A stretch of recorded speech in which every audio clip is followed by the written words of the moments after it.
Richard, So did they want us to comment on the report? nobody wants us to do anything, but there's going to be council hearings. George thinks sometime in March. It's not clear. I will send around after today's meeting the legislation that's been proposed. It's 25 pages long, and my guess is it's even more dense than the report. But at some point, we need to read the legislation. But before we do, we need to understand the basic concepts and see if we want to comment or weigh in or testify or, but probably that won't happen until March, I would think. Is that right, George? Yeah, they initially said February, but I think that's going to slip and they'll probably go to March. Yeah, I heard March as well from Council Land Use. Oh, good. But we should be prepared before March. Yeah. Yeah, no, I mean, I think we really need to have meetings in between our monthly meetings. Yes. Get into it in a little more detail. I just thought tonight would be a good time to orient ourselves and get the basic concepts. And then talk about it, whatever, whatever anyone wants to say. How about giving another minute and then we'll start, George? Is that all right?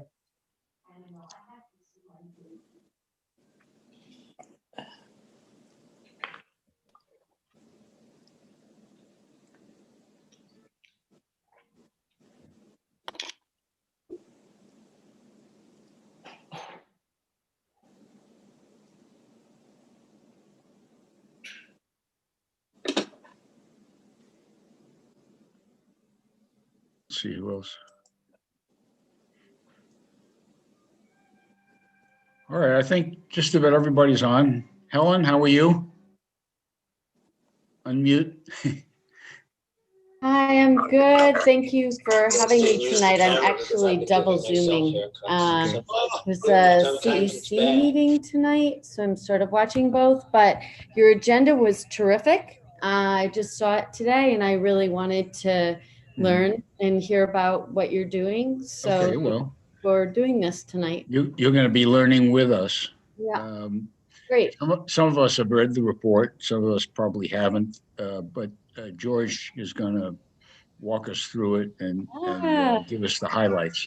The famous George James. Yeah. I've been seeing his name all over the city lately. A little bit of Brooklyn, George. I do cross the river. Yes, I do. George is with us tonight only because he is sacrificing an opportunity to be at a Governor's Island event. I'm happy to be here, though. George, why don't you start it off? And we're a small group, so I don't see any reason for everybody to be muted. If there are, I prefer to hold questions, but if there's something you really want to ask George in the middle, I'm sure that'll be all right. Yep, that's fine. Mark, do I have to unmute people, or can they unmute themselves? I think so. You can unmute yourself. Can I just ask you, is George, I don't know have people been able to read any of this? Do you want George to go over all the background of the reports that says why it's all no good in New York, and then get to the recommendations, or what? How do you, how much time do you have? George tonight is a free-range chicken. He can say whatever he wants. Okay. Hey. Whatever he thinks will help us understand what they're trying to get at, and if maybe where the pitfalls are, et cetera. Okay. George, floor is yours. All right. So, well, thanks for the invitation. Let me start by saying I don't have a presentation. It may be the first time I don't have a presentation on this. I'm here to just talk about what the proposal is, what I understand that it is, and I will talk about what I think are some pitfalls you know, in the process. But you know, let me start by saying that the comprehensive planning proposal is inspired by the comprehensive planning proposal that was part of the 2019 charter revision. If some of you may have been involved in that, you may have understood it at that time. And in fact, it's not very different from what was discussed at that time. And essentially, a lot of that process was packaged up and made into this legislation, which came out in on December 16th, 2020, with this summary report called Planning Together. And you know, let me start by saying that comprehensive planning is really common, right? New York City is unusual for not having a comprehensive plan. And I've been involved in many comprehensive planning efforts outside of New York City, and it's generally an excellent process, right? It's something that people who care about their communities participate in. You always get people to come out for them. It's a long process, but it's something that generally has a lot of value for the community. And in New York State, you know, you're not supposed to be making changes to your zoning resolution that are inconsistent with your comprehensive plan. If you have a comprehensive plan and it's adopted, your zoning changes need to be consistent with it. And, you know, that's something that, you know, that concept, you know, we don't have in New York City. New York City, our zoning is in effect our comprehensive plan. So there's these materials out there. There's the legislation, there's a report. Also, somebody from the Speaker's office, Annie Levers, has been going around giving talks about this. She's been invited to come to your committee, will likely come to your committee sometime next month, I'm guessing. Yeah, let me we invited her tonight and she had a conflict, so we'll hook up with her, even if we have to have a special meeting. Yeah, and you should. You know, the report is much more detailed than I'm going to get into, or her presentation is much more detailed. But I've heard the presentation twice. I've read everything, and so you know, I have opinions and knowledge about what is being proposed. I'm going to start by you know, in terms of the proposal, there's a lot in there about the budget, the district needs assessment, linking the capital budget to land use changes. I'm not really going to actually talk about that part very much at all, because you know, my focus is land use and zoning, and I think that's largely your focus as well. But a lot of that consistency between district needs, capital budget, land use, that's actually pretty good stuff in there. It's not my area of expertise, particularly capital budgeting, but what it does is it identifies a lot of weaknesses in our current system and the way it's done, and the idea of moving the district needs assessment from a one-year process, you do it every year, to a two-year process, but making it more in-depth and hopefully more meaningful. I think there could be some value in that to at least a number of community boards.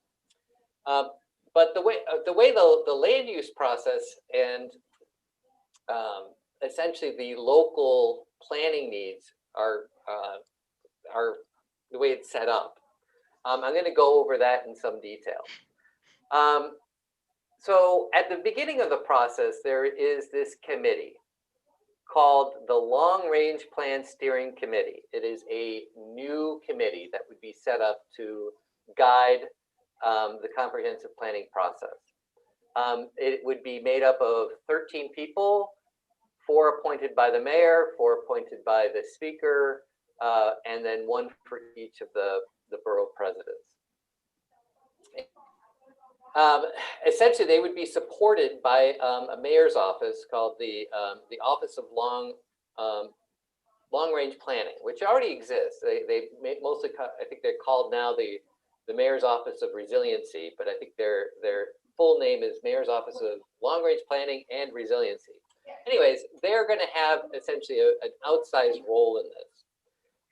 They will be charged with developing this conditions of the city. At the very beginning of the process, there'll be the conditions of the city. It'll survey all of the community boards, do some outreach, essentially building a common database that for every New York City community district, that's not only like land use, but also, you know, infrastructure needs and, you know, school overcrowding and everything like that in a common language that's comparable across community districts. And then there will be these targets set up that essentially says to the effect of New York City needs to plan for, you know, X% growth in households and jobs in schools. And then the long range plan steering committee will be assigning growth targets to each community district. That's, I think, is very, very important. So you're going to have this committee, and those growth targets, but they make a point of saying that they're binding. It's not something that you're going to be able to negotiate with. And I'm going to come back to that because I think that's an issue. So you're going to have these growth targets that are assigned to every community district. And then the mayor's office of long range planning is going to come in to each community district and do these charrettes. Or, you know, essentially community engagement, right? Community engagement run by the mayor's office, which I don't know about your experience. The community engagement run by the mayor's office usually isn't very good. And it's partially because, you know, it's a fundamental conflict. When they're doing community engagement, they're not working for the community, they're working for the mayor. And that's a problem, but that's a problem that I see. So they're going to do this community outreach, community engagement, and eventually the mayor's office of long range planning is going to come up with a draft comprehensive plan. And for each community district, you're going to be given 3 land use scenarios. 3 land use scenarios that will accommodate your growth target. So let's say you're given a growth target of, you have to plan for 10% household growth over the next 10 years, 15 years, whatever it is. You're going to have to identify areas in your community that would have to be upzoned to accommodate that growth. Again, it could be household growth, job growth, other types of growth, right? And so you're going to have these land use scenarios that identify essentially where the growth areas will be in the community district, and the community district will be asked their opinion on which one is best. The mayor, the borough president will also be asked their opinion on which one is best. Now, that's what it says in the materials in the plan. What Annie's been saying is that the community boards can mix and match different scenarios. They say they like a piece from this one, like a piece from that one, and come up with a brand new scenario that they actually recommend. That's not what it says in the document, but it's something that she said she's been promoting because, you know, there's nothing that prevents that. All right, so then there's going to be the recommended land use scenarios that goes eventually will make it to city council. And city council will adopt a land use scenario. Could be the one that the community board recommends. It could be the one the borough president recommends, but they essentially have final say, right? They will be the ones that will be adopting the land use scenario.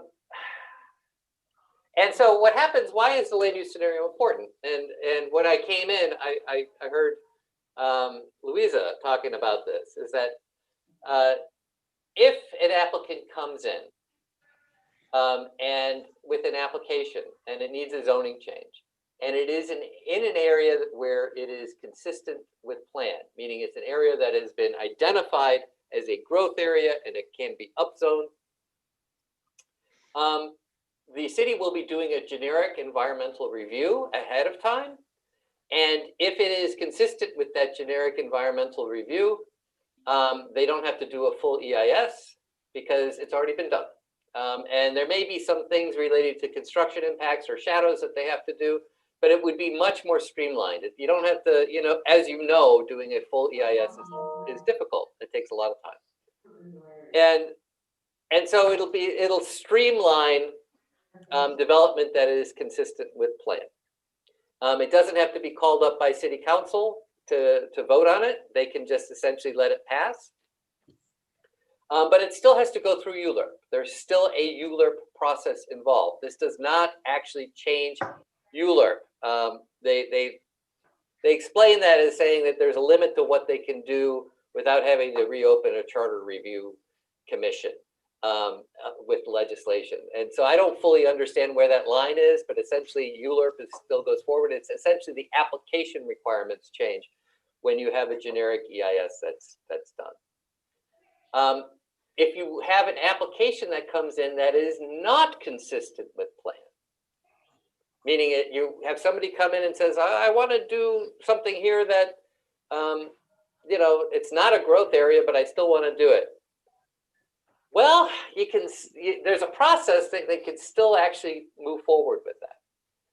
There's essentially a consistency review that needs to go, that needs to be disclosed, that says, oh, this is not consistent with plan.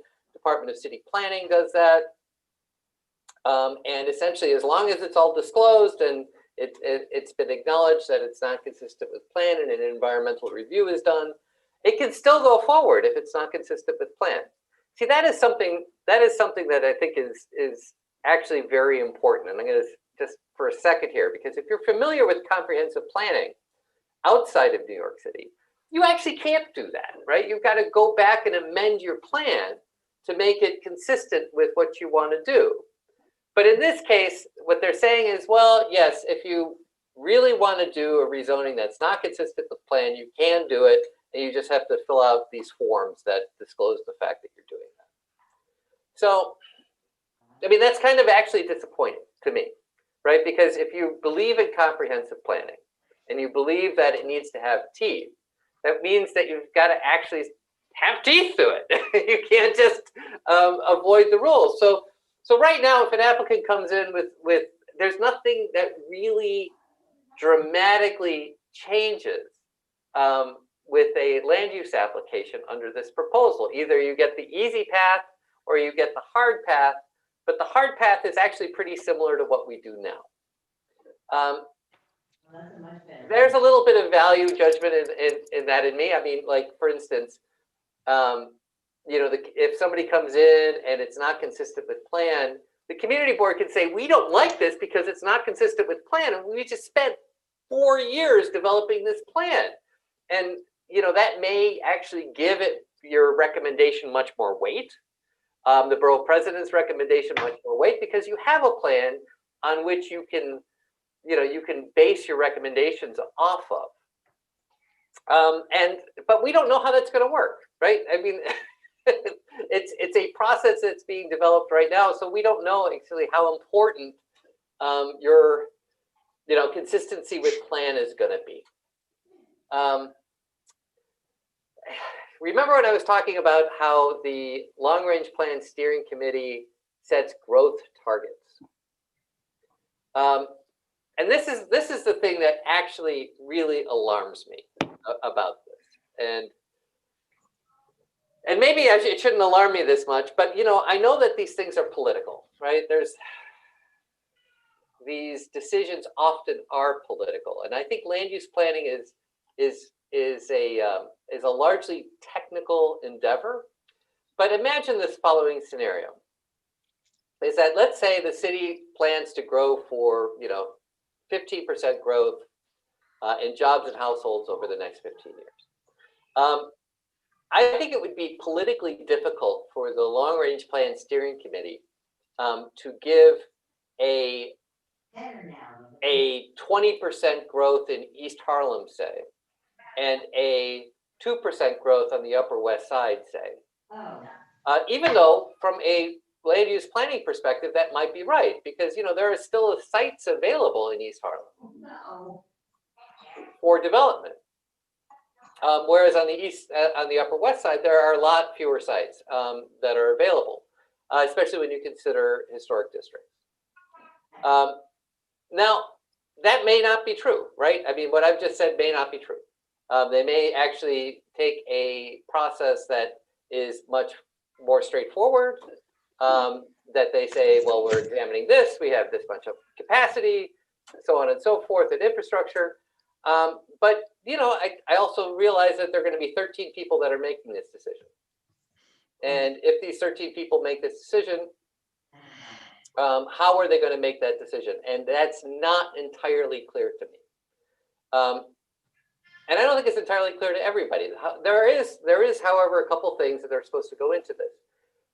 You're supposed to identify places with low risk of displacement, identify places with high opportunity, meaning like access to transportation.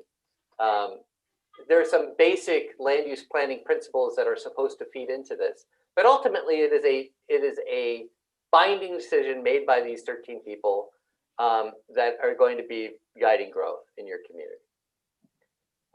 And, you know, ultimately it's, you know, the land use scenarios that are developed for the local community will be driven by these growth targets that are assigned by this committee. Okay, so, you know, that is, in summary, is the basic outline of this. It will take years to do. I mean, the idea that the comprehensive planning process will, you know, essentially be a 5-year type of cycle, and it will take a long time to actually develop. Right, you have to do the scenarios, to do the outreach. If you can imagine doing community outreach to 59 different community boards, I mean, and community districts. You know, I can take questions. I can also just give you my own thoughts. I'll start with my own thoughts. Give us your thoughts first and then take questions. So, or maybe I could ask a few questions. Yeah, sure. Yeah, I do too. So I think you were talking about the 13-person group that comes up Yep. with the target growths. Yep. So just for clarification, that's not based on the community's input at all. That's just them looking at the city's existing conditions, the census, resources, and coming up with these overall goals? So it will be based upon data. That's one of the things that they're saying. And it will be, there will be input from it's called the conditions of the city report that will be done at the beginning of the process. And it will collect all of this data about the needs of the city and will come together and we'll have targets that will be based on the data about the community. So it won't necessarily be like, you know, the community is saying we need more, we need less necessarily. It'll be based upon the data that's in this conditions of the city report, my understanding. Well, what's the point of the district needs statement generated by the community? Well, the district needs statement is supposed to feed into the capital budget planning, right? And so there's this capital budget. So in places where there's going to be a lot of growth planned, there should be more investment into the capital budget and reflect in a kind of circular fashion into the district needs assessment. But I'm sorry. Yeah. I thank you. I think I think that the way you've summarized it, and I'm not in any way defending this. I'm not sure if you've done. I'm sorry. Did somebody talk? Oh, sorry. I hear voice. Okay, sorry. First of all, in the description of the so-called highest committee, the 13 people, and all, as I understood it, first of all, it's basically a composed of the political actors. That's what it's about. In fact, in some ways, it reminds me of a broader form of the so-called Board of Estimate, of years ago, that's how it was, a Board of Estimate, and then decisions were made finally with the city council. But okay, what it seems that they are saying, and taking the point about the district needs statement, they were describing the many different studies and agencies and projections of which a district needs statement is one. Any community board knows about district needs statements. Every community board has input into that, but they also were describing for a long time all the other helpful, the studies and things that are collected, and many of which are very valuable and are taking place. But here's, I think, the complaint about it all, that resiliency plans, and now resiliency is one of the most important things that we can be dealing with, takes place in the long range office of, of resiliency planning. District needs statements come from community boards and the city planning, and then there's the management. They list them all and what they are saying. And then of course there's zoning. And New York, we know, okay, had the first zoning in the country, and then it went on, and now it's thousands of pages. So the complaint is, I think there are a lot of studies and around that many agencies are doing, collecting data, making decisions and so on. But those kinds of studies, demographics, infrastructure, and above all, what they say they're starting off with, which, I mean, it sounds commendable to me, but I'm not sure that they deal with it. They say, the reason we're doing all this now is not only because there's too many agencies doing too much, but we are now, and we have to in our city, promote what has not been promoted: equity. Equity. Absolutely.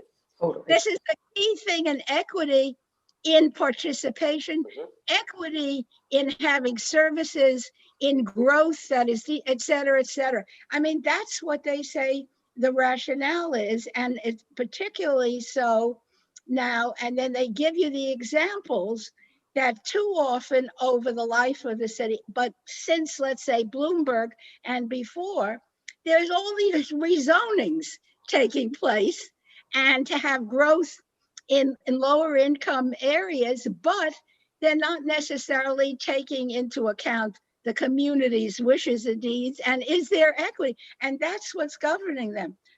I mean, I like that as a goal, I mean, I think, yeah, that sounds good. But they have, why couldn't they? I'm just asking, are there any other ways, means to coordinate the many different obligatory studies? I mean, city plan does them. Everybody, there's so much there. In fact, there is a hell of a lot of data, but two things are the case. The capital, the budget plan doesn't go together with zoning proposals that are often very fragmented. And secondly, parts of the city increasingly have grown unequally, and above all, there's also not justice, and it doesn't go together with economic development and fairness and so on.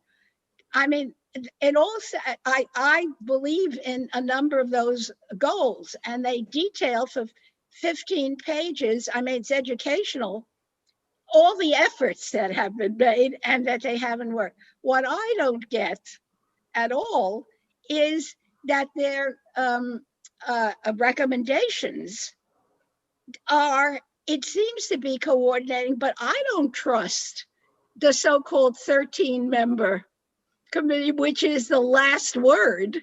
I mean, to me, that's a major political thing, and I don't know what's going on with it, and I'd like to see it, but it sort of doesn't yet work for me. I mean, I need to understand more. Well, to clarify, they're the last word on the growth targets by community district.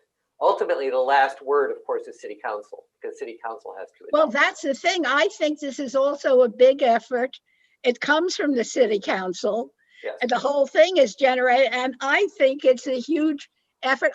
Maybe it's good, but it's a huge effort to give more power and coordination and lead to the city council as compared to this so-called New York City strong mayor way of doing things. Maybe it's okay, but that's what I think is happening. I mean, I don't know, is there any truth, or am I out of my mind with it? Well, I don't know. I'll give you my opinion on that. Is that, Please, it's valuable. the way I saw this, or the way I had hoped to see comprehensive planning implemented, was that, yes, there would be growth targets set up by the mayor or whomever the mayor would ultimately, however they would do that, direct it.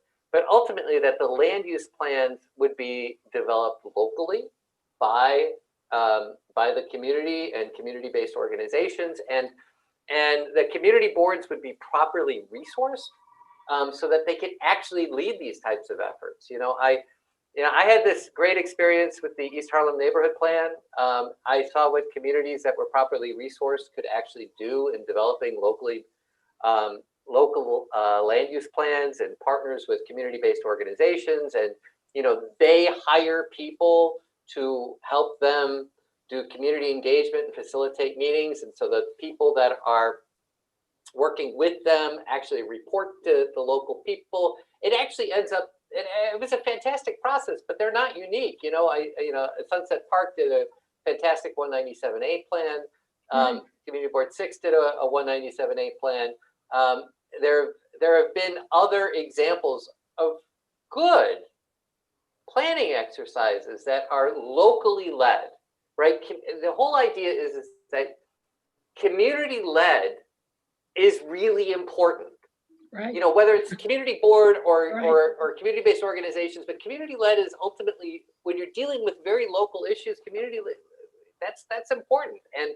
And that was something that was lost on this. I would have given more responsibility to the community boards than has been given. And so, Shelley? Ethel, to address Ethel's question, is that essentially the mayor and the council, they retain the power that they have now.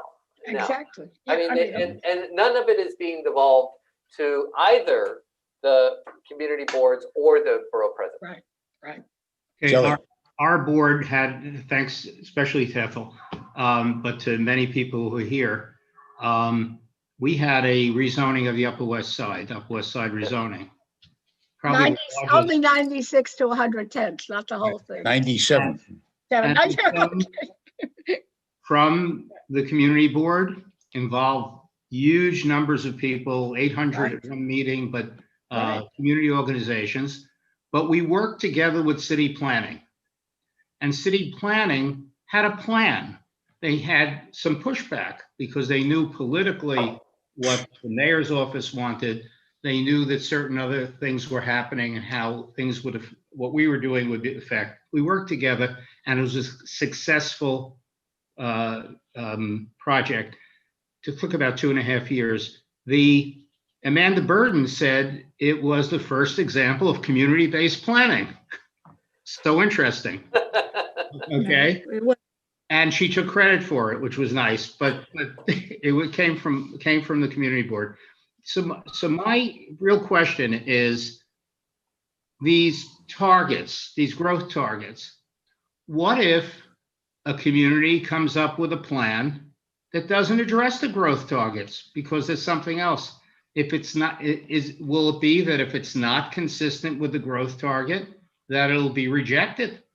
What will be the accountability? Who's accountable to who here? So it would be rejected. That's my understanding right now. And that's one reason why the mayor's office is tasked with the responsibility of coming up with the scenarios that will all three meet the target, and the community board and the borough president is asked to pick them. George, most of the buildings being built now, at least in our area, are as of right.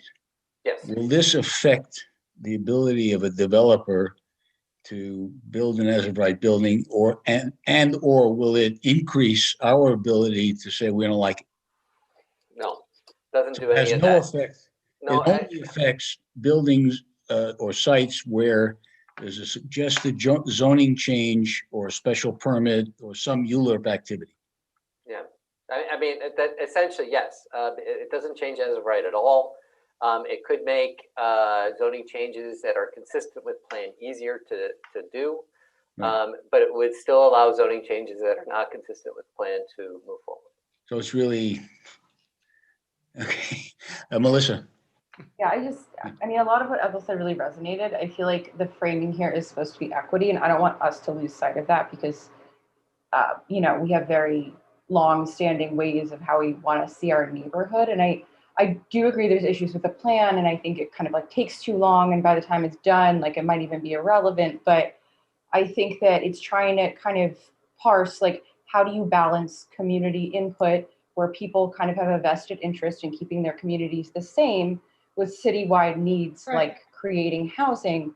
And especially like, I feel like George, you minimized high opportunity a little bit. And I think it's very important. We need to create housing opportunity in neighborhoods with not only transit, but good schools, where there are jobs, where there's good infrastructure. And this is aiming to say, okay, communities, if you want to have a part in this, you identify where growth can happen in your, you know, high opportunity neighborhood, and therefore we've assigned you a higher target because of the higher opportunity. So where would you like to see more density? And I think I like that is the goal, but yeah, I'm sure the mechanisms and like this, you know, committee could use some more thought. Those are Yeah, mine. I agree with you. Your point. Yeah, I feel the same way, but it's still not there. I mean, No. more than that. Yeah. No, anyone else? Mark, I think Mark? Mark? I think Paige was ahead of me. Oh, Paige? Yes. Okay. Can you hear me? Yeah. All right. First of all, Melissa, thank you. Many of the things you mentioned worry me as an architect and someone who tries to look at maintaining historic districts or identifying new action areas for housing.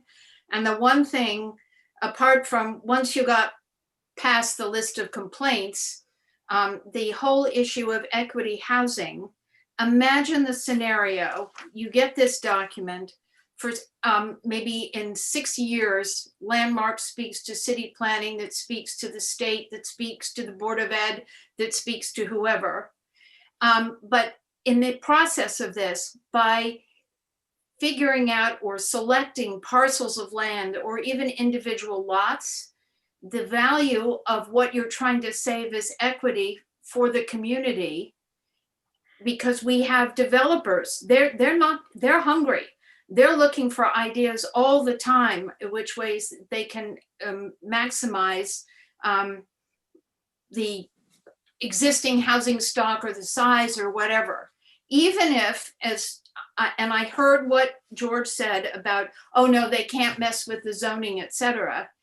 There will be loopholes, and the loophole will be the financial investment of people. Once a property has reached a certain level, my worry is the property in these sensitive areas that we want to keep is, I don't want to suppress them and keep them in poor housing.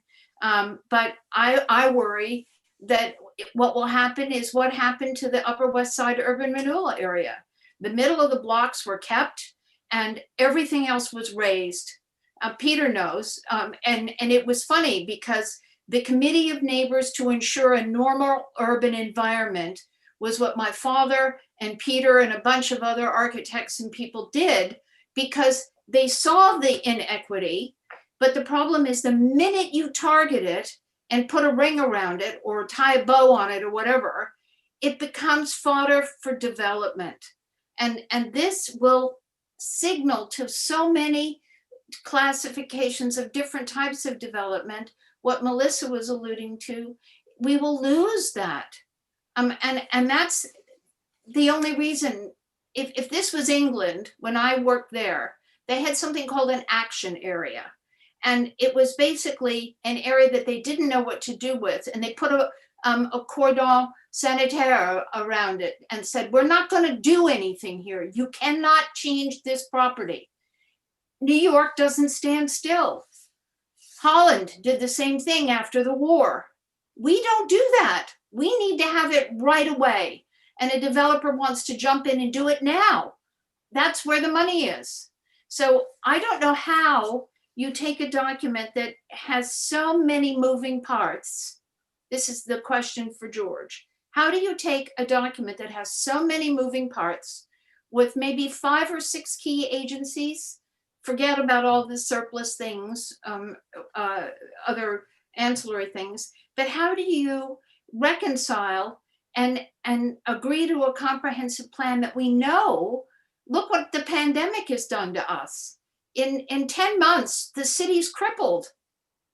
What happens if something else happens? I don't know what it is. A spaceship lands in Central Park. I don't know, but there's no way you can control a document like this because there's no checks and balances. And I read the whole thing. I'm terrified by it. Well, if I may, I'll just. Oh, I'm done. Yeah. I'm I mean, done. just I'm going to take aspirin and go to bed after this. And listen, there's no right answer here. I think there's a lot of opinions.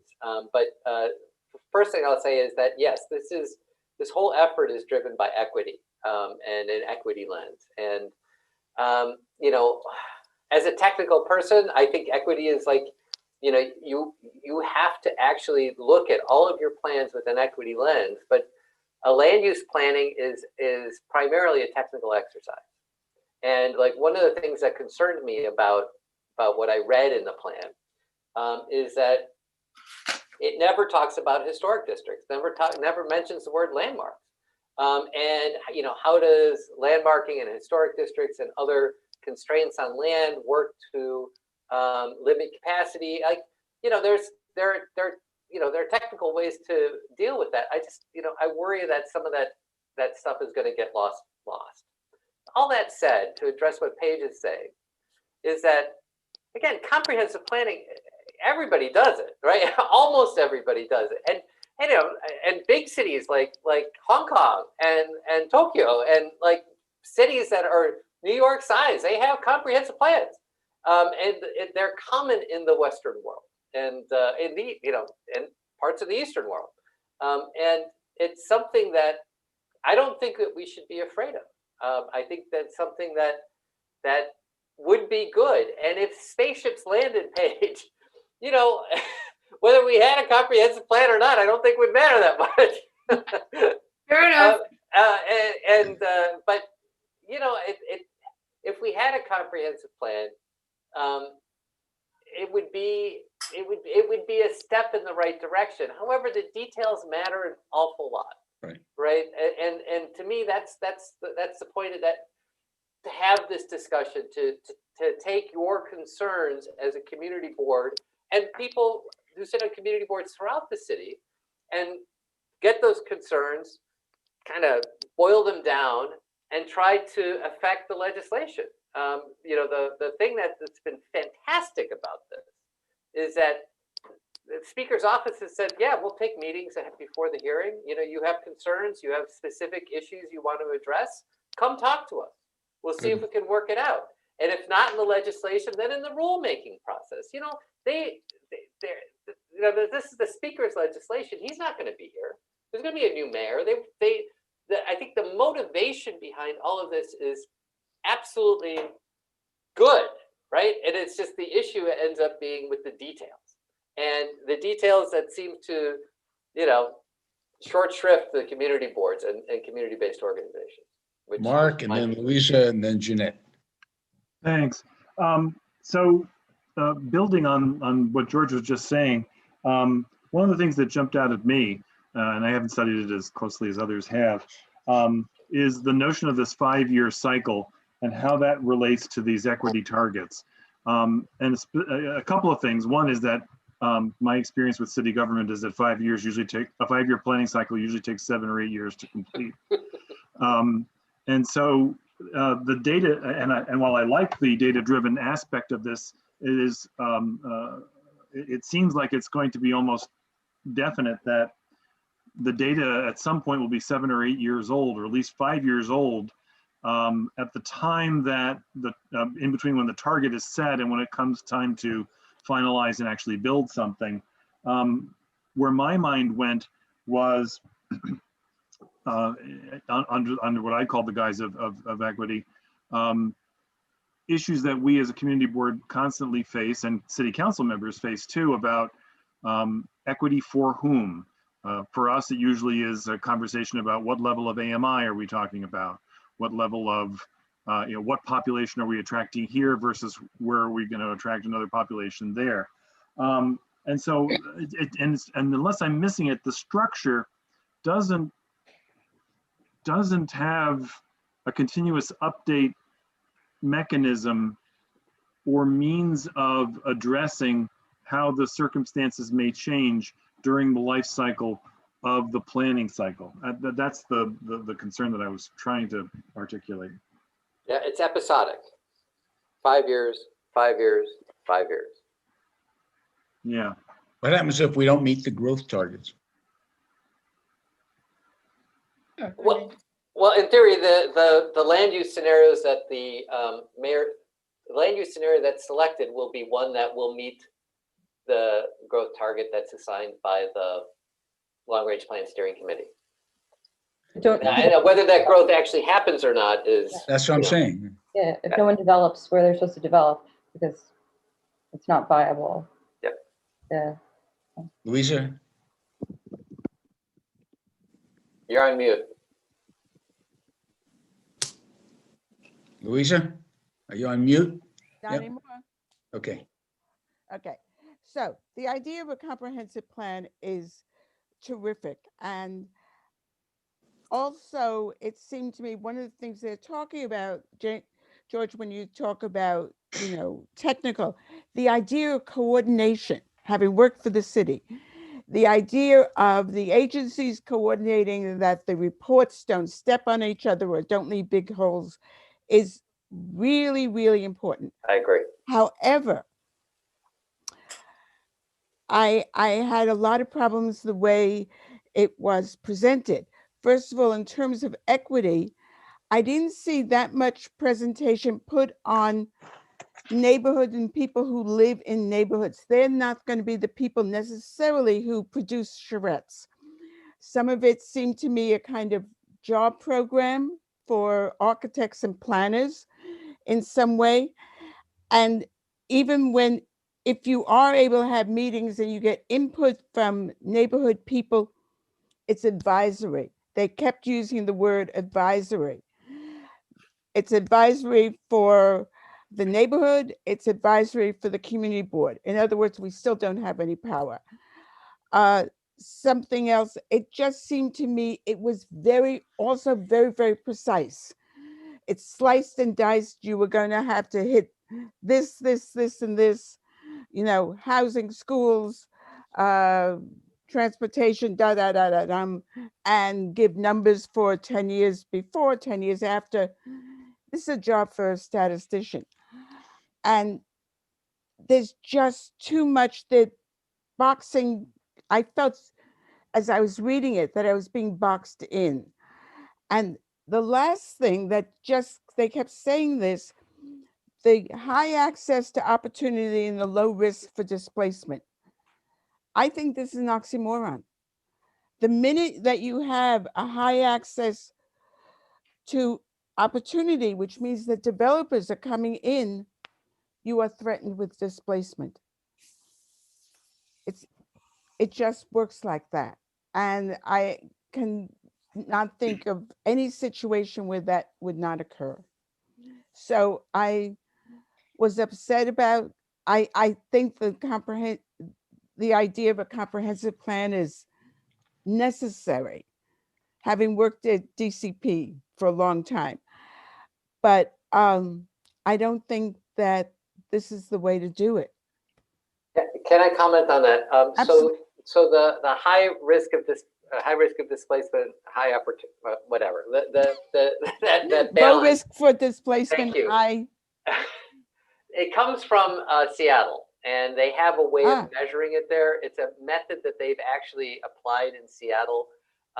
They've tried when they're putting this together, using other cities as models. Seattle, Portland, and Minneapolis are three that I know that they've looked at. And that specific measure comes from Seattle. And in fact, when Annie comes to present to you, she'll show you some maps of Seattle that okay. actually look at this, and they overlay the two together to identify these areas.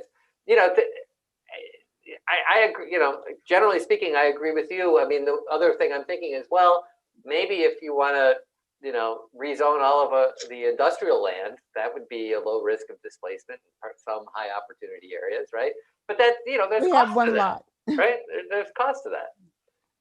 So anyway, I just wanted to say that there is, I don't know how it's measured, but apparently somebody has measured it and applied it. Okay. But if you do all affordable housing, there's less risk of displacement. Well, but I think, again, Seattle is almost always used by planners and others, and they give it high marks here for just what George was saying, that they have over time supposedly been, in quotes, successful in really being able to have the communities and neighborhoods as the unit to be moving up and developing their own plans, and then through a process that has worked over time, not perfectly, but manages to be bottom up more so than other places. Of course, and it's really commendable, and there's a lot we could learn. Of course, Seattle is much smaller, and much more homogeneous than here. By the way, they do say that all the towns in New York have comprehensive plans in state, and the only ones who don't are Yonkers, I believe, and New York City, and one other. Mount Vernon. And Mount Vernon. Thanks, Louisa. That's right. But the other thing is, and in relation to Paige's point, I was at briefly part of the presentation at the Municipal Art Society, and I think from Lee Salzman, they asked the question, what about historic preservation? How is this being guaranteed? You know, how important this is. I just know, and it's obviously if Anne, I think that's her name, if she comes here, these are questions to ask, but she said historic districts, we are respectful. If that process is going on, there's nothing we say that it will interfere with it. So, you know, I think everybody nodded with, oh, really? But, you know, I didn't say anything, but I only thought, and Paige, you would be able to say much more. And that is that the rationale for designating a part of the city as historic and valuable, and hence modifying any of the land use rules around it, that is something that also changes over the years. Have we not seen that we have safeguarded so many churches and respect the buildings, but the uses of those historic buildings have radically changed, and many communities are willing to accept the adaptation to have what? Housing in that building, or a children's museum, and so on. So it cannot, I mean, that too, in the long run, is changeable. But she just, I think, maybe it was unfair. She just answered quickly, no, we respect the historic districts. In real life, that isn't quite the way it is. And often in low income areas, there are many and churches even who say, we can't occupy this whole building anymore. We've got to modify it, and we've got to have housing, you know, and change. I know Jeanette and Paige and Shelley had their hands up. I had my hand up for a while. Oh, okay. I'm sorry, Roberta. Go ahead. Me or? Okay, so, Roberta, oh, Roberta first, okay. all right, and yeah, Oh, thanks. So to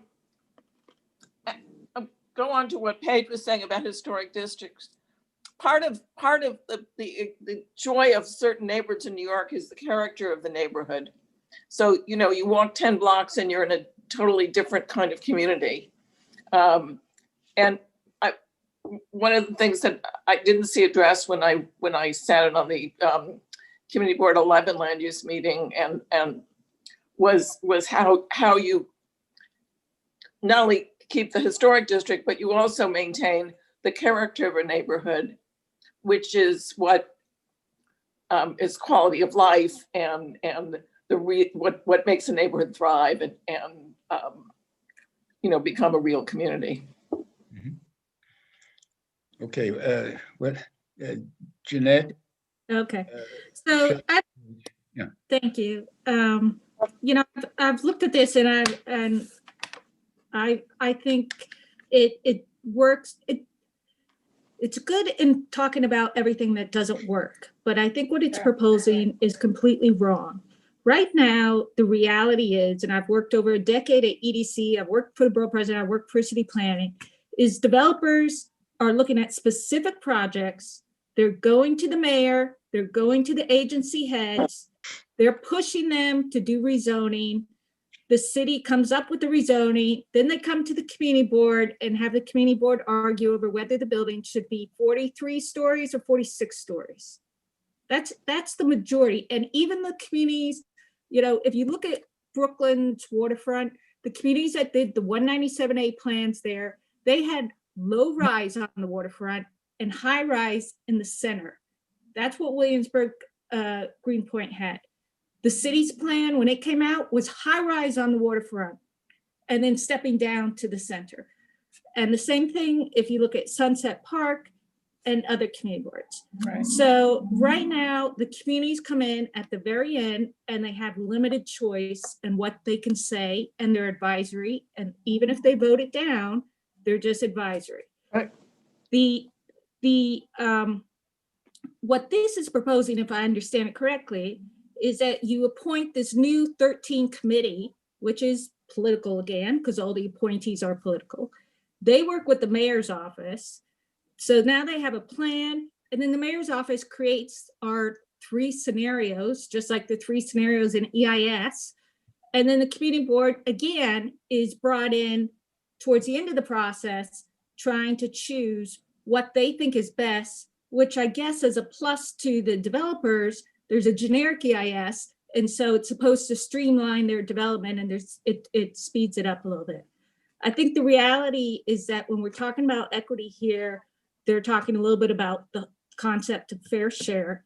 And what really needs to happen is community boards need to come up with their plans, work with the borough presidents.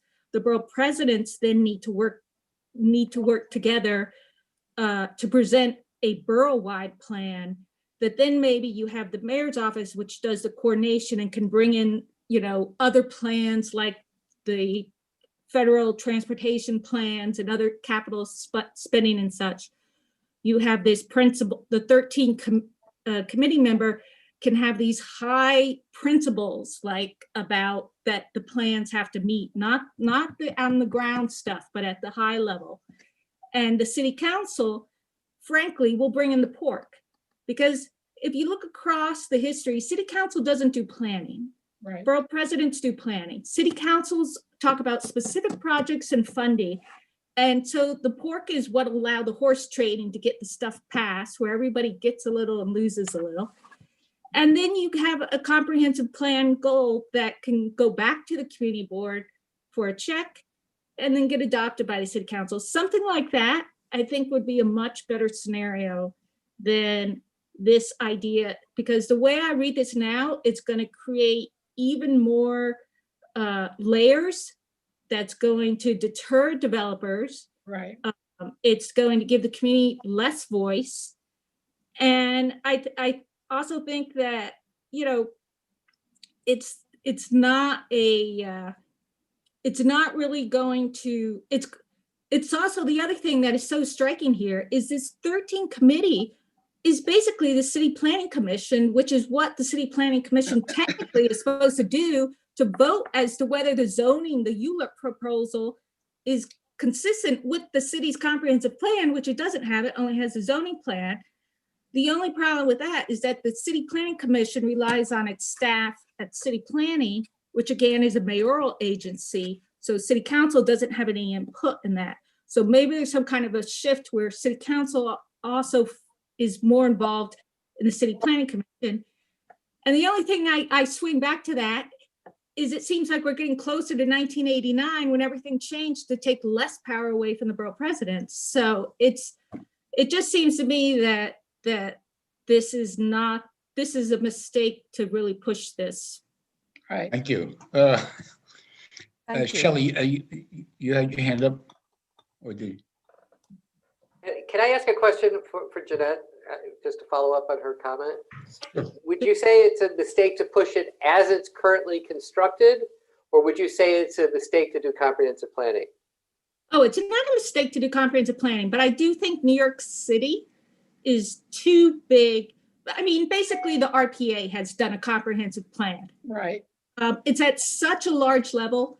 And I think frankly, the community boards not only do we not have the resources, but I shouldn't have a say on what's happening to industrial property, across town necessarily. And so that's really where the borough president should be stepping in. Right. Shelley? Agreed. Unmute. No? Okay. Look, this is. I'd like to speak, yeah. Okay. Jeanette covered a lot of wonderful stuff. I think the key thing that I was going to make was that we have about 215,000 people in our community board. That's the size of a large city in the United States. Okay, and in a relatively small area. And within our community, there are several neighborhoods. Okay, and so there's no plan for even our community that I could see this 13-person steering committee come up with that would address all the diverse elements of our community and concerns of our community. I agree that the better place for this is at the borough level, and planning that can be done from that perspective, and maybe in some bigger boroughs, divide it in half, to find a way of doing that. But the fact is that I think this is another top-down conflict with current operations like city planning. It doesn't give more authority to the community board. It narrows what we could even consider.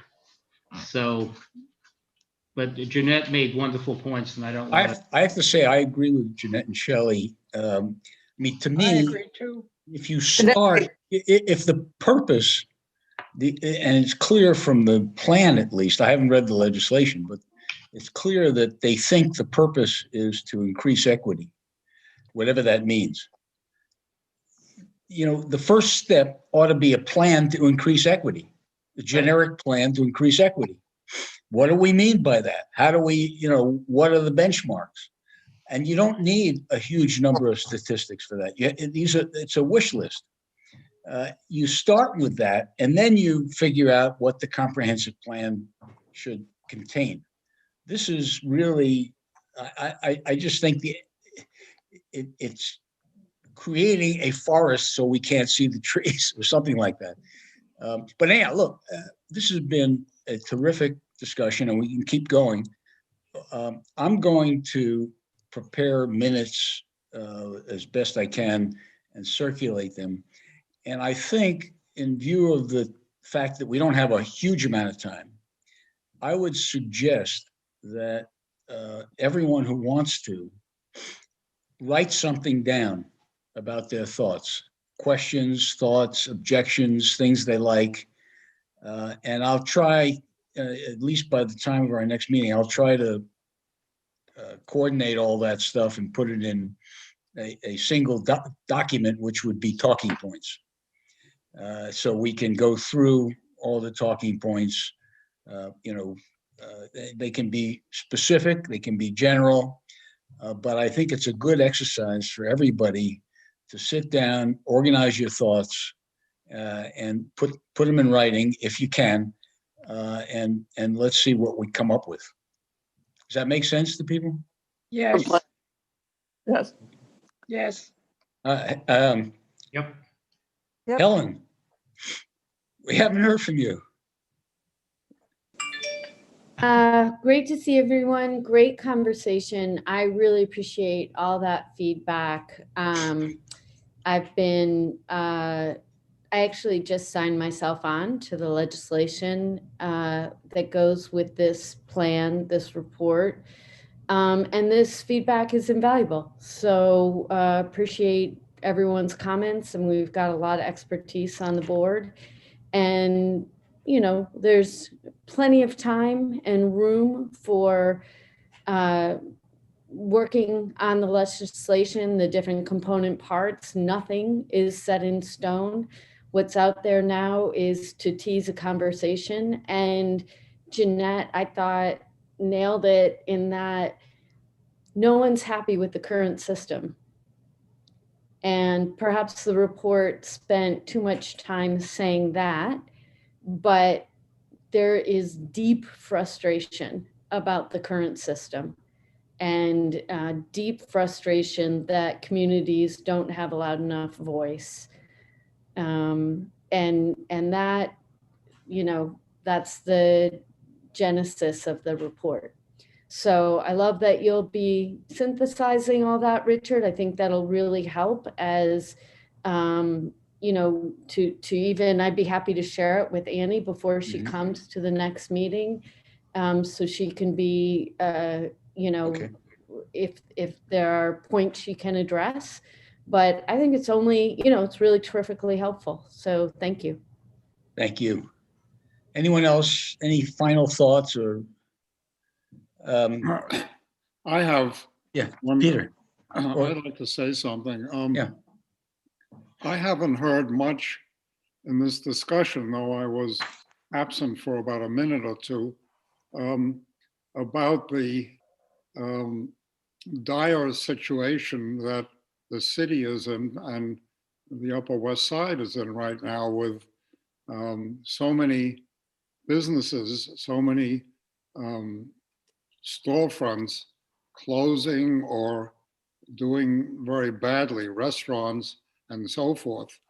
That has got to affect what we are thinking about and what we're talking about for the future, for the plan and so forth. I mean, I'm reminded a little bit about the time that we moved into the Upper West Side more than 50 years ago, when things were very bad.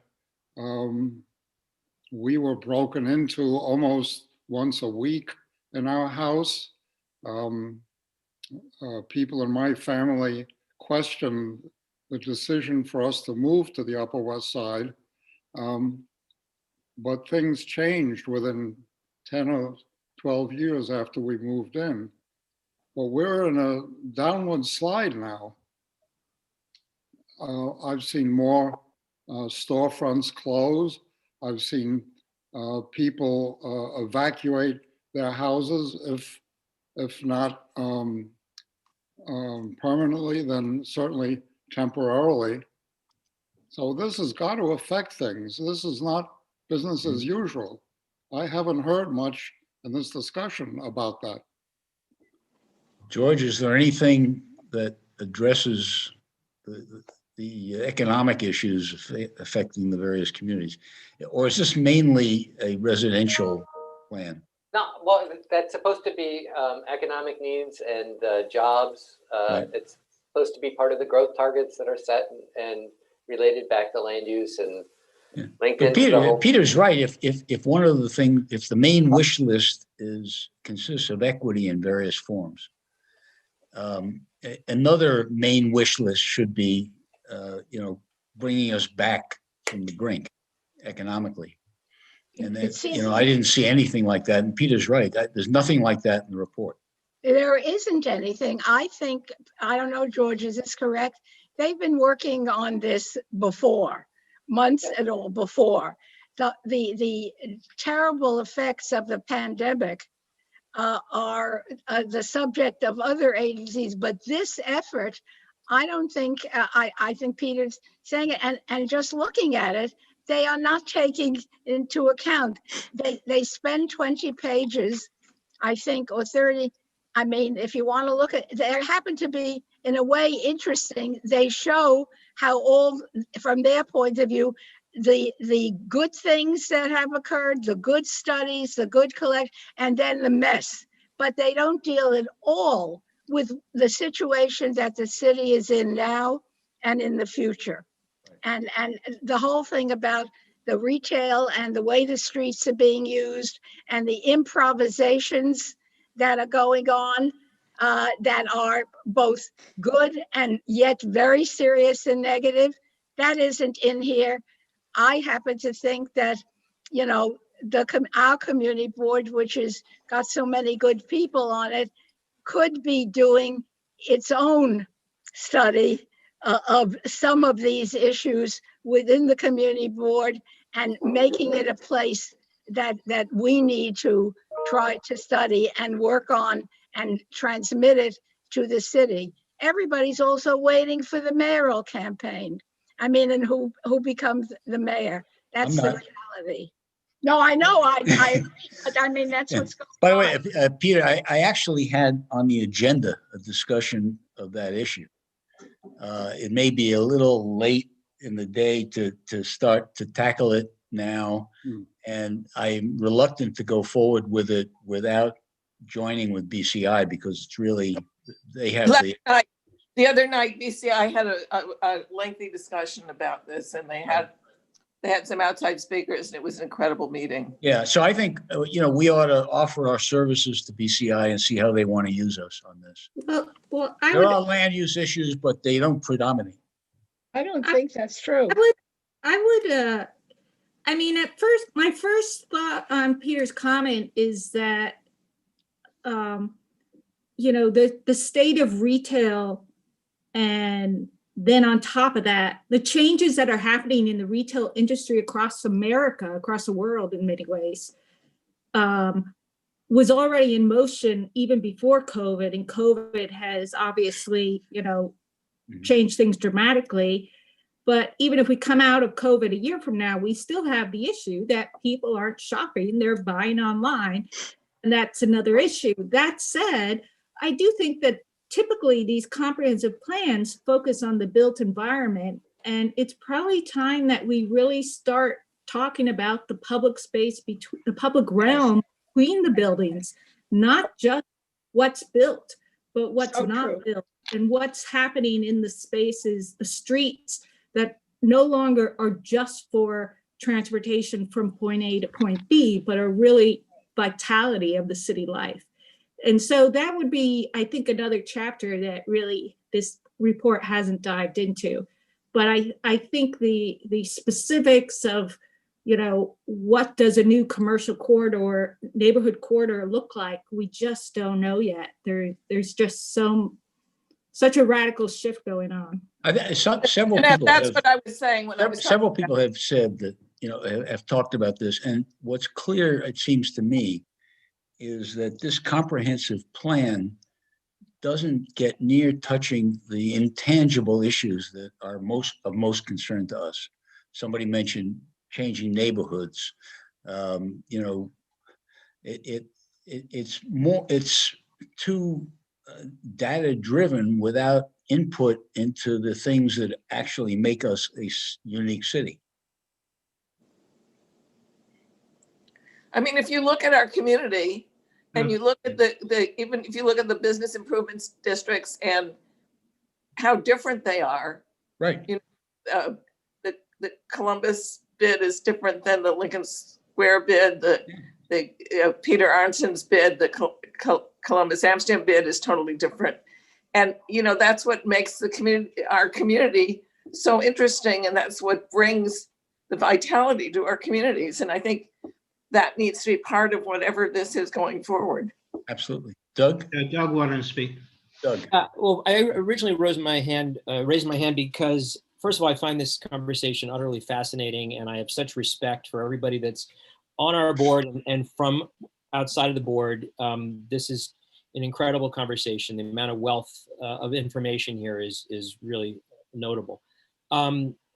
I'm trying to think back. First of all, I'm having like, the ghosts of Robert Moses in my head here, thinking, there are things that are just too eerily familiar, and I would like to read the report and the legislation. I have not, so I am a blank slate with regard to that. I'm only hearing this. This is sort of, doing this in reverse. I'm really looking forward to seeing Annie's presentation. I'm trying to think back, on what I think was.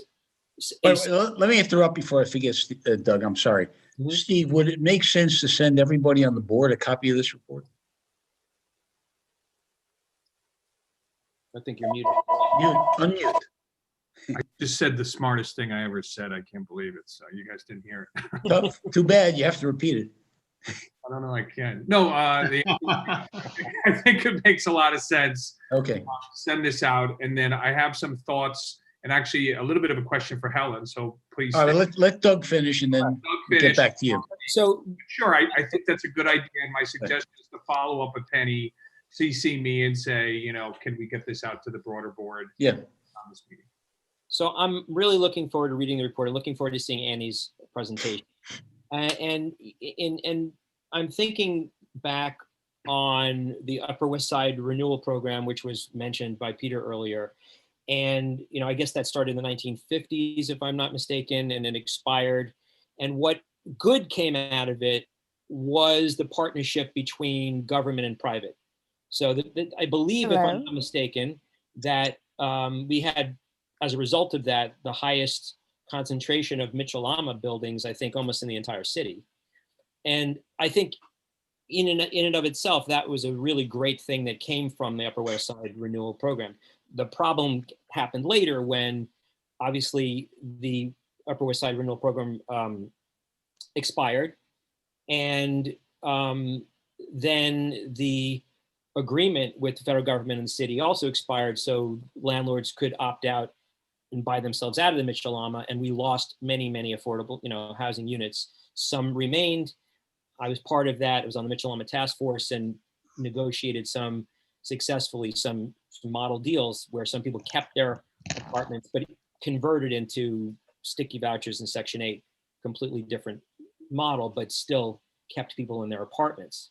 So I, wonder if we can, in thinking about this going forward, taking the good parts of things that did work in the past and being, using the past as a cautionary tale of what can happen in the future, and just, over time figuring it out. But I'm just, really looking forward to hearing more, learning more, and participating in a lively discussion about this. This is incredibly. And you're, Doug, you're welcome after reading it. Just put your thoughts in writing and send them over.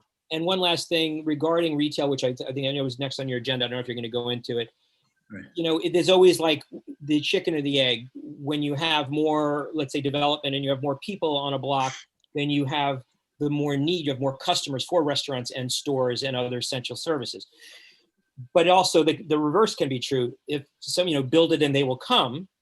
So this is what I'm tasked with all the time in my industry is, does someone, is there a pioneer that comes into a neighborhood, puts that store or restaurant before the people come, or vice versa? And of course, it's a little bit of both. But anyway, I'll leave it at that. My understanding is only if it's a Whole Foods or Trader Joe's do the people follow. Oh, yes, those are. Except for Dumbo. Dumbo was kind of an exception. Well, Dwayne Reed. I mean, well, they're now downsizing. They are releasing. They're on the down curve. Yeah, but there's a lot of really interesting things that are happening, and I think that we've talked about this before, where you have. Look, owners are very concerned about their vacancies, believe me, and they're trying to figure out what can they do, how can they modify their spaces, And I'm on meetings all day long about trying to come up with creative ways to either break apart a space or change the use and occupancy. And it's need-based, right? So we have a lot of medical requirements. We don't have a lot of office population in the city. People are working from the residential neighborhoods and working from home. So some of the larger spaces that I'm involved with, I'm not going to speak about it publicly, but we are talking about taking larger spaces and possibly converting some of that to medical office, whatever is going to be, makes sense. So it's need-based. Can we thank George for coming to us? Yeah, George. Oh, my Thank pleasure. you. Thanks, Roberta. Wonderful. Thank George, you. thanks so much. We'll send you a copy of whatever Stephen we Brown, scrabbled Brown, together, for Stephen your Brown wanted to scrapbook say or something. Richard, Yes, Stephen Brown wanted to say something. yes, Steve. Not a problem. I was just going to comment on, the point about coordinating with BCI. I know that, Richard, we spoke about it briefly, and I think Yeah. that's something that if you want me to sort of be a middle person, I'll be happy to do. The only thing that I would just note is that I think those needs are much more, first I'd say short term, but I think now. So those are, I hear 5-year planning, and I'm sure they're shorter than that, but I think those are things that need to be done today, 3 months, 6 months, 9 months. Doug would probably say yesterday. So I think we just want to think of that in sort of maybe a different bucket in terms of what can we do now. And my question then, so that's just a thought. And then my question was just also reaching out to Helen, are there things that you're doing regarding that topic, whether it be stores and the challenges they have, that we can either help or be part of or just collaborate? Because I think, the more collaboration on this topic, the better. And it was sort of an open-ended question to get your thoughts on that as well. Yeah, thanks, Steve. I think you're doing it. I think Richard's doing it. I appreciate the gesture. But yes, what you're doing now is exactly what we should be doing. And then, when we hear from Annie Lovers, I'll hear your discussion again. Word on the street in the council is we don't have word yet on when this is moving through. So it's nothing imminent.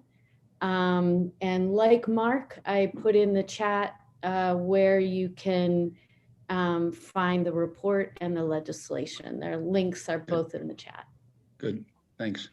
We have- Steve, we'll talk about how we coordinate this. I get your point that our perspective is a little more long-term and theirs is a little more immediate. But I think even if we were focusing purely on the long-term, I think we need to get educated by, Doug's invaluable. We'd like to get educated about what the economic realities are, where the soft spots are, et cetera. I mean, last month, Doug made a point that the reluctance of landlords to reduce rents emanates from covenants in their loans, something I hadn't even focused on. Sometimes, yeah. And maybe it's something that can be addressed in some way. And sometimes, there was a little coffee shop near me where people raised money to help them out. Mhm. And they'd been in business for 40 or 50 years and they were tired and the landlord wanted to make a deal with them and they didn't want to make a deal with the landlord. They weren't doing well and they were ready to retire. So there are all kinds of issues, but Yeah. But Richard, I would recommend that you talk to the chairs of BCI because they've been Right. doing some really wonderful stuff. Yeah, I think we have to start there and see. I don't want to step on their toes and I don't want to duplicate things and I Good want to be stuff. educated. Right. So I think you should reach out to them and talk Yeah. with them. Okay. Quickly, and very quickly, just Steve and Mark and I spoke with the developers of 2330 Broadway, which is on the southeast corner of 85th Street and Broadway. Right now, it's a hole in the ground. The foundations are going in. The developers are planning a building that's about 220 feet high at 17 floors, and it will be an assisted living facility, which will also have an Alzheimer's, I don't know what they call it, but it's an Alzheimer's unit as well. What street? They briefed us on their schedule. They expect to open sometime in early 2023. They are now doing foundation work. They're going to have to put in a crane, and we discussed with them how to keep at least one lane of traffic open on 85th Street. And they're, we'll continue working on that. It's the southeast corner. One of the interesting features of this building, maybe the only interesting feature of this building, is that the ground floor will not be retail. The ground floor will be a common area for residents of the facility, and it will stretch out into the sidewalk as a cafe. And we raised with them the issue of, well, don't you need a cafe permit? And also, aren't cafes supposed to be temporary? That's an issue that I don't think they'd considered, and I'm sure we'll have further discussion with them about it. But as a matter of planning, it's such a good idea to use for people to give street life and benefit the people who live in the building. Melissa? Is it unenclosed or is it enclosed? It will be enclosed. Richard. The board has a long-standing position against enclosed sidewalk cafes. I know, and this is not, if it was a sidewalk cafe, I don't think I'd be in favor of it, but it's it's the sort of thing that's going to be used not just at mealtime and not just for, it's going to be, I just have a feeling that it's going to enhance the street, but I could be wrong. In any event, I have a lot of opposition for the community board. I'm sorry? Richard, I think this may not be about feelings, if I may suggest. We have to see what they are dealing with and what it will look like. I think at the very least that we have to, if they are going all the way out to the lot line and taking up the sidewalk for their, again, not against it, but it changes things, and it could be a good change, but it should not be in itself automatically considered good. We need, it may be as of right, but I also wonder, is it, what will it be? It may be in terms of the zoning, and it sounds as if it's conforming to R10A, but the question at least is, what is the definition of the space? Is it all internal? Is that what it is? Can they take up the sidewalk? I mean, I think it sounds good from their point of view, and it may be wonderful, but I do think that taking up sidewalk permanently this particular way for the private use is at least open to us to look at and see. Absolutely. And I'm not sure, I don't know, and they didn't know whether they require a permit and whether they can get a permit. Yeah, but so I'm going to look into that. If they're going out on the public sidewalk, they require a permit. That's correct. So this is Heinz developer that's building this building, right? Yes. And Heinz, H-I-N-E-S, Heinz. Yes. There is no retail, as I understand. It's going to be sort of a cafe solarium, but I do not believe, and I don't work for them. I don't know, but I know that they are using the old GameStop space as a temporary planning office there now. But I just don't understand how the enclosed cafes or unenclosed cafes by definition are on New York City property. They have to be leased through the Department of Consumer Affairs. I do not believe that they're going across into the city property. Now, we had an issue on the... Well, they're definitely going beyond the lot line. Well, if they're going beyond the lot line, I would have to imagine I don't see how that's possible. But what struck me was that they hadn't even thought about that. Well, they also made a mistake. There was also an issue. We had an issue on the Transportation Committee, as I recall. Right. There was an application for a newsstand, which I think was initially approved and then had to get pulled back because it interfered with the entrance of the building. And I think it got pulled. but that's as far as I know about that particular piece. I can't imagine them crossing into New York City. Louisa, Unmute. nobody hears you. Louisa, you have to unmute. Louisa, unmute. Sorry. Is this cafe open to the public? No. That's the No, point. then Yeah. they cannot be on the sidewalk. That's Right. right. Then it is not a sidewalk cafe. Well, Period. and also sidewalk cafes have to be temporary. This is No. going to be a permanent structure. So Wait, what's not gonna approve? They don't have to be temporary, but B, it has to be open to the public. If it's not Mhm. open to the public, they cannot be on all right, well, public space. we'll follow up on that. Okay. Also, if I can suggest, they may be in early stages, but it's very hard to believe that they haven't thought about it or they're a supposed ignorance. It just doesn't sound right at all. They just were saying it, and it cannot be. Nobody does that. And what they are doing now is It's part not- of their plans. It's not appropriate. It's totally inappropriate. Absolutely not. Well, And that- look, I don't let's know why just they find do it. out. Let's find out whether they have some legal justification for doing it. Well, and let's determine who we is, and let's do it in as open a way, because there are people here who have already expressed their reservations.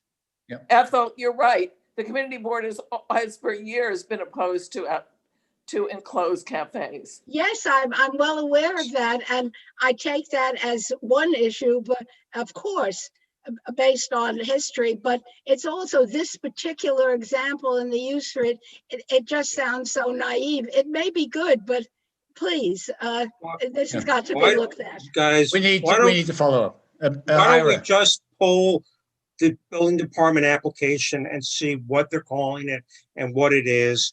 And it's really a At the 30-second department. check, but I'm not doing it in the context of this meeting.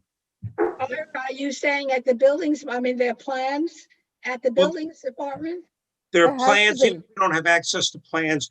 We have the form that says what the uses are on each Okay, floor okay, and fine. how they classify it. Yeah, If I I mean, can interject, I'm just going to say, Richard, I think that they gave us a point person. He was very willing to take emails, and Right. we should follow up saying we Yeah. had this meeting and here is concerns and some bullet points. They were Yeah. very active. They gave us emails. They followed up on every single thing. So before we pull plans, let's ask them. Yes, of Came up, course. let's just ask them. I'm pretty confident they will respond. Yes, And if good. you go to Didn't interrupt your DOT, meeting, but I'm just letting you know they're very No, responsive. no, And I that's think the idea. Education I think committee they as will well. respond to us. So Richard, my Okay. suggestion is, based on this, if other people want bullet points, send it in. We put an email, we'll together send it over, and we'll give an update on next month's meeting on this. But I think they will be very responsive. And you should, Steve, you probably need to update transportation as well. Will do. Well, let them go to, Just full disclosure, it's definitely, is it Heinz? You were sure? Yes, it's Heinz. I'm Okay, 100%, yeah, yeah. they're a client, but I don't know anything about this, but I'm sure they'll be responsive and answer any questions. They seem very responsive. And Richard, I didn't pick up, I saw the part about the cafe and it was for internal use. I didn't pick up on that nuance, but let's follow up in appropriate. Well, I actually raised it, and they seem to be drawing a blank on it. So maybe I misunderstood what they're planning. Let's clarify. My understanding, they came to me on another site because they wanted to do a temporary construction office. This is a while back. Right. We talked about what they were doing and we got into the conversation, will there be retail? My understanding is that the cafe is in place of whatever retail that would have been at the bottom of the building. Yes, I cannot imagine that they will be building an enclosed structure on New York City property without permission. It doesn't make any sense, but we'll find out. It doesn't make any sense to me. I asked them whether they were going beyond the lot line, and they said they were. But I'll follow through and ask them That again. they were? Oh my Yeah. God. Okay, that's I mean, what, come Yeah. on. Let's. Sometimes the We're going on-site to figure this out. are not Okay, we'll put Yeah. together the email and Right. we're going to figure it out and we will get an update for this committee next month. Right. Okay, that's why I brought it up. By the way, Um, Doug, have they approached you about a marketing office? If they're planning on being open in 2 years, we figured in 6 months or so, they would start trying to. this is a while back. They wanted to have a temporary construction office. Right, around understood. the corner that was a space. And then they ended up getting a space that was closer to the site, which is probably better for them. And that's all I All right, look, the last thing that I have on the agenda, last month, Louisa and I talked about Louisa's idea that there should be a height limit on buildings subject to a special permit. You want to elaborate on that, Louisa? Okay, this is something I've thought about for a long time. Right. All of these very tall buildings are going in as of right because they can do zoning lot mergers. What I've thought about is that if it goes above a certain height in terms of feet and say X amount of height, they would be subject to a special permit, which would give us some kind of control over them. And at the moment, there is none. So this is a possibility of our proposing a zoning amendment to DCP. It wouldn't be as difficult as it sounds because they wouldn't have to do it to every community board. It would be citywide, but obviously there are only certain areas in the city that actually have these too tall buildings. So I was wondering what people think about this. So it wouldn't apply to the entire district. It would apply only to certain. No. A lot of times when someone approaches city planning, the idea of doing a citywide amendment is difficult to handle it. Okay. But this would be easier. I think they would be more receptive because there's been all this adverse publicity, first of all. And second of all, there are only certain areas that have these too tall buildings. It still would have to classify as a citywide amendment, but it wouldn't have to go out to most of Queens, half of Brooklyn. It wouldn't go out to Staten Island, that kind of thing.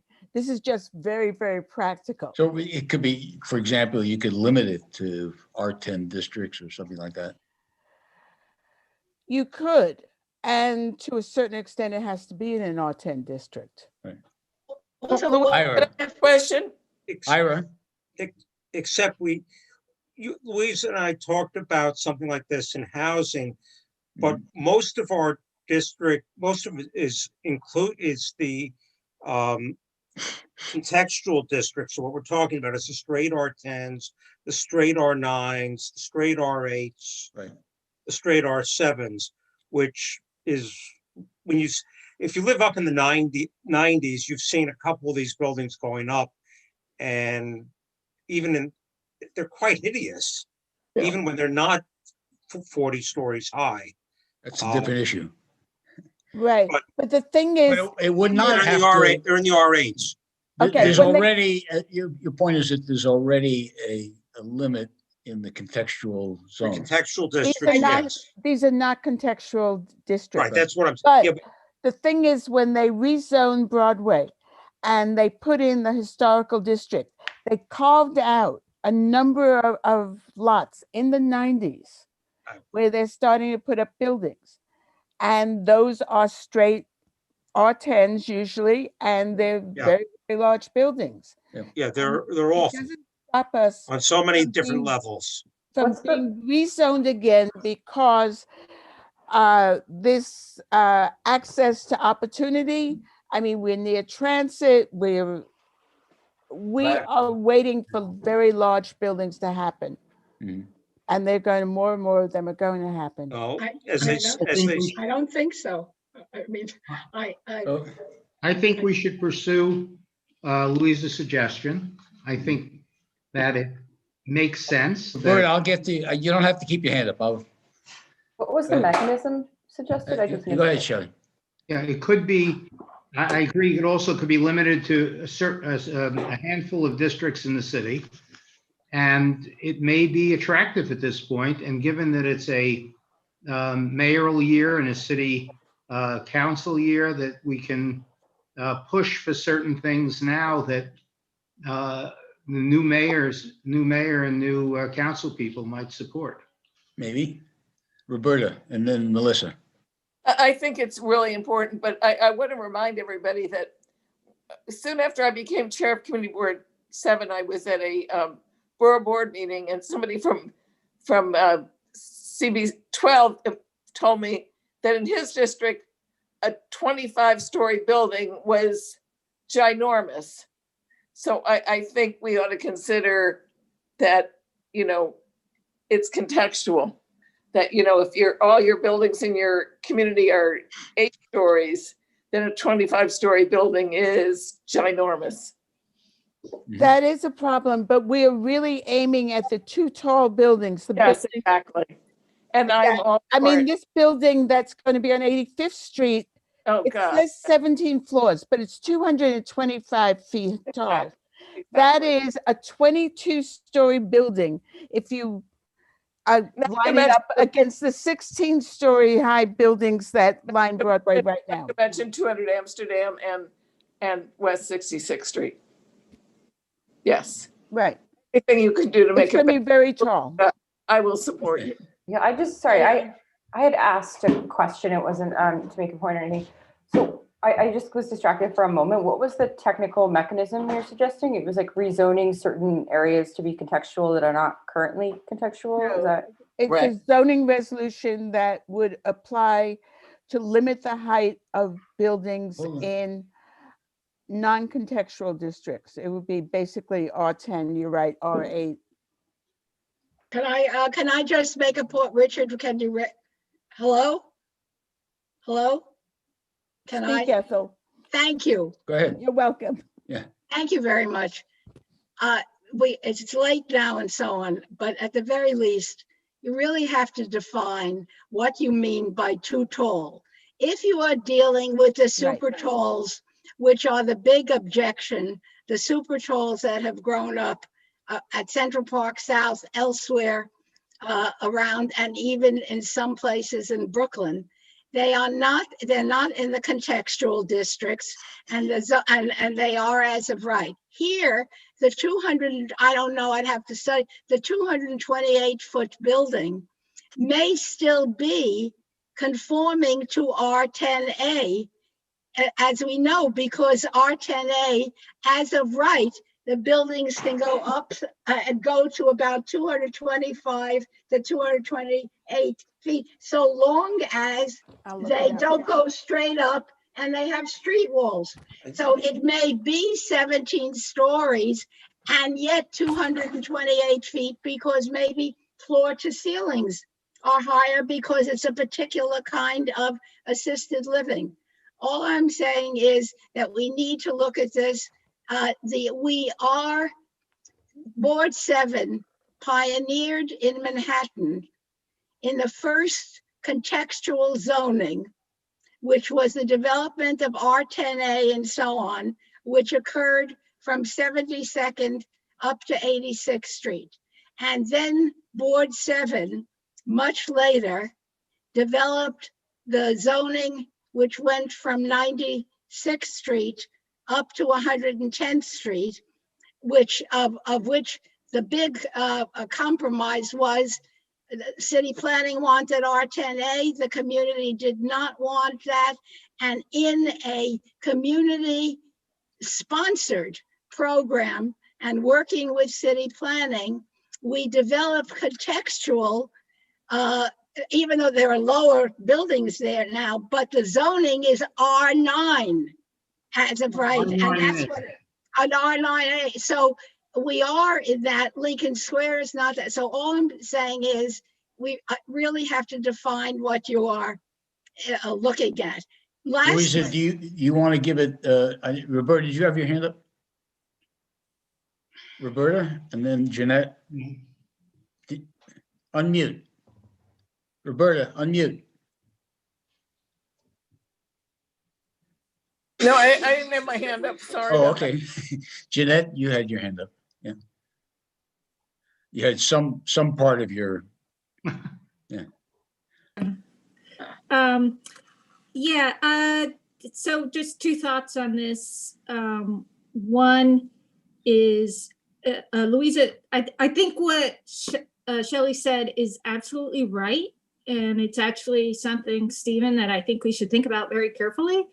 What are the major issues in our community district that we want to be discussed in the mayoral debate? Is, right now is we have what they call sort of a policy window, especially if there might be some funding coming from Washington, D.C.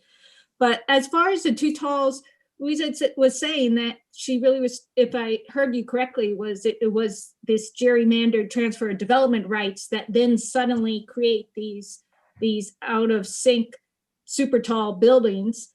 And I think those very well could have some kind of a clause as to, however, no building shall be taller than such and such. But the other thing I think looking at was, we talked about how these buildings shade Central Park, and there was discussion that, and I don't know where it is, with Community Board 8 and Community Board, the other community boards around the Central Park about that. And so it doesn't just have to be a height limit tied to zoning. It could be related to the impact, which I think really is how we should make these decisions. Otherwise they're arbitrary, other than the fact that it doesn't interfere with flight pattern coming from LaGuardia or JFK. Right. I just want to say that transfer of development rights is a zoning issue, but these are basically done by zoning lot mergers. It's a legal transaction. And what it is that they are making— I see you, Roberta. Yeah, go ahead. I'm sorry. That they are making the zoning lot bigger. So since the whole idea of zoning and zoning districts is proportional, they can get a taller building. Right. Nothing changes. It's buying a tax lot, basically. So there's that. For shadows, I think only work, Jeanette, if it's on the park, because we're not really talking about shadows on Broadway. I mean, that's correct. It only works if you're on the park. Louisa, could you, before our next meeting, could you give some thought to how you would structure this? In other words, is it the height limited to some multiple of, the floor area? How would you structure that? I'd be glad to. And Ira, I'm sorry, Roberta, then Ira. So I'd like to remind everybody that our buddy George Janes did a wonderful study about sunlight on— we had a commission to do a study about the ABC properties on Central Columbus Avenue on 67th and 66th Street, about how sunlight and shadows impact the whole community. And I'll send it around to everybody again, but this ties right into what we're saying, because if they build two towers, not only will there be permanent shadows on Central Park, but will affect many apartments going down as far as 61st Street and up to, I think, 75th Street, where they will not get sun, and they will need more electricity and more heating, and it's a major impact on the whole community. It was a different approach than having just the shadows. So the shadows impact, that the park gets colder, but the sunlight impacts. So if you live in a building and there's no sunlight, you need to have more electricity, you need to have more power, and he actually monetized it. So I will send it around. I think, Louisa, this is really brilliant. We've actually, he presented it to us. We did see He did a that. presentation. We did see it. I'm going to send it again to remind everybody. Sure. May I suggest one thing? There's so many good things, and it's so terrific that there's a lot for us to do. I would only respectfully suggest that of the several things we have talked about, we should choose 2 or 3 with a time frame and maybe collaborations and how to organize this. Dealing with all 5, 6, 8 of these is not so realistic. And I would suggest that we can do this. I would be glad to work with 1 or 2 or 3 or whoever you say to be able to try to set up some agendas on some of what we have talked about and see where we can go in, let's say, the next 6 months or whatever, and then see after that. That's a suggestion, because there's a lot of good things here, but it won't work if we just dip toes in and then go on to something else. Be better if we could make some contributions specifically, and I think we can if we would choose wisely. Okay. Ira? I just wanted to go back to what Louise was talking about. I don't think zoning lot mergers per se are good or bad. There are uses for them that can be very productive under certain conditions and unproductive in others. It's just another tool in the kit. But if you're looking for a simple mechanism that's relatively graspable as to how to deal with the problems in the R8s and the R9s, is typically they are adjacent to contextual districts or within 100 or 150 feet of a contextual district. So a very simple device would be to do the height limit, so at least they don't exceed the contextual district when they're within 150 feet or so of the contextual district, or 100 or within some fixed distance. I'm just giving you a way that you can write a piece of text. Yeah, there's some Contextual text like district that or in historic Queens. district. Yeah, something like that, a historic district or Well, a park or historic anything. district, then it really gets a very low building. Well, no, you can have height limits that apply in buildings that are adjacent to historic. It doesn't Or have you to could be do the height. something similar to what was done on the sliver, where it was the width of the street or an adjacent building, or something. There are a lot of different things. We could write a whole list that's long and then pick something that works. So it's not like there's something arbitrary. We could actually do something that contributes to the design of the neighborhood. We did do height districts in effect when we did the last zoning on the mid blocks. And that's why that was a huge safeguard, and the zoning provided for that. And that has been a very good guarantee. Yeah.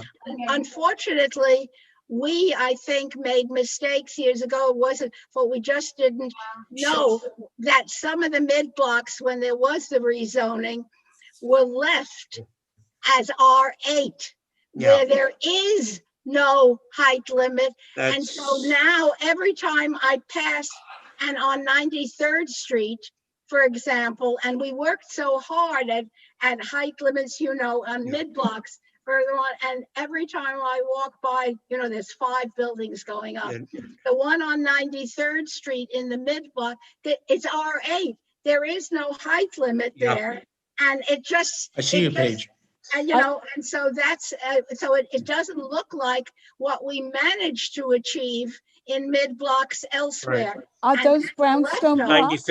95th as well. Paige had her hand up, so it's. It's getting very hard to follow this conversation. And we have 12 people, 13 people. We don't have to tackle one task. If somebody would sign up in pairs or triplets to actually just do a summary or copy and send to other people what these issues are, so we're all on the same page, because it gets very hard to follow the conversation or what applies to what project. The other thing is Louisa's sheet book, the zoning handbook, the little one, is very good. And I would ask that maybe Helen should make that available to everyone on our community board. Many years ago, we got that, and we wouldn't have to talk about what's in R8, how high it is. You just open Louisa's book and it's there, because we need to have facts, not— and I'm guilty as anyone else of talking too much, but you'll be happy to know that's my suggestion. I'm signing off for the evening. Have a great evening, and hopefully we all get the zoning handbook. And I'm happy if somebody wants to call me. I'm happy to prepare something, and we just report and hand in a little one-page summary that is the cheat sheet to help us understand. And then we'd have better discussion, because we can't resolve anything right now. Can I Hey, ask, Paige, wait, Louisa, can you Richard, work with Ethel and Richard, Paige and come up with what Richard. Paige Wait suggests? a minute, Roberta's trying to talk. Richard, I'm can I sorry? say- Roberta's trying to talk. Okay, So a couple of years ago, Louise and I created a member's handbook, and we gave it, everybody on the committee board has a copy of it. Our new members have an email copy of it, and in it, we, thanks to Louisa, we diluted what was essential for CB7, and it's in the members handbook. And if you like, Louisa and I will resend it to everybody. But Perfect. it's a wonderful little synopsis, and Louisa did a great job on it. 1 second, Roberta, it has to be updated because Okay, all the information about how long we can be on it and all that has been changed, as we all well, know. we can update that, but the part about land use, the That section that stands. what we'll do is we'll cut and paste the section of land use, and within the next week or two, Louise and I will resend it to everybody, just the section on land use. thank you. That'd be Gotta good. go. Thank I you. just want to I think we're sort of getting to a point of diminishing returns here. Yeah. That's Ethel, another you statement. expressed an interest in working on this, and Paige and Not the Louisa, way can you, not the can you way you fall- phrased it. I'm sorry? Not the way you phrased it. I am very interested and would like to work with others on this, and I Yeah. will try to list that, not quite the way you described it. But I I just- will do it I and haven't ask if described it. others are. I just wanted to know if you and I'm Paige glad to and do it. Louisa, I would like would- to work with Jeanette as well. fine, if Jeanette, Will it? so we have a quartet to Wait. look at this issue, come up with some Oh, we'll figure concrete, it out, Richard. We'll figure it out. okay, great. I don't think I'm the best person for the height limits. Oh, I don't want to, I personally do not want to work on the height limits. All right, No, well I then, want to work on a couple of the other things that we have talked about tonight and do that. Louisa, nobody, why don't you, Louise and I will send out what we have Yeah. from our members handbook, Okay, that's different. and then everyone else can do whatever they want. and look, think about how you would structure the zoning change and talk to me No about it. problem. And I'll talk to you about it. Okay, any new business? I just want to feature, it's I have it bookmarked on my phone, but all the zoning districts are right here, ready bookmarked with all the data that you would have in Louisa's handbook, but current to date. It's right on your phone. You can bookmark it. It's great. I carry it around. It is also on almost anybody's computer by going to DCP. Right, this is the The same whole thing, but zoning on a resolution handy is there. portable version. Right. Right. The Okay, idea of the handbook that we sent around to everybody is that not everybody's going to go on the DCP website. And this was a easy introduction to land use. That's all. And Okay. it also related, Louise, it also related specifically to CB issues in CB7. Very good. So you'll send that around to everybody. We You will. update it where necessary. I want to thank everybody tonight. I thought it was a good discussion. And it was done pretty expeditiously. Everybody got to say what they wanted to say. And now we need to follow it up with everybody trying to put in writing your reactions. It doesn't have to be any particular format, just your reactions to the plan.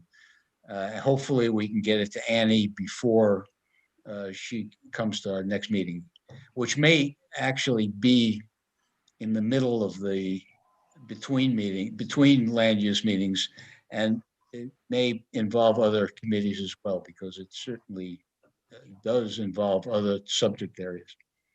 Yeah, actually, since I'm also on the housing committee, Yeah. I think the next month, the meeting is a joint meeting with the housing. But so maybe, Have have another joint meeting. To discuss this if it's Yeah. not enough time. Well, as I understand it, Victor Bosch is coming, so that may occupy the whole thing. So I would Right. rather, and maybe do that, and if Louise is ready with her idea, Okay. we can discuss that. But I would not They go by. shoehorn Annie into the same meeting as Victor Bosch. Peter? Bye-bye. Good night. Good night Good night. also. Say Good good night. night. Everybody. I think All he right. summed it up. Good night, night. everybody. Thanks, Motion to thanks adjourn. again. Motion to Yeah. Not everybody. Overruled. adjourn. Take care. Good night, everyone. Okay, thank you.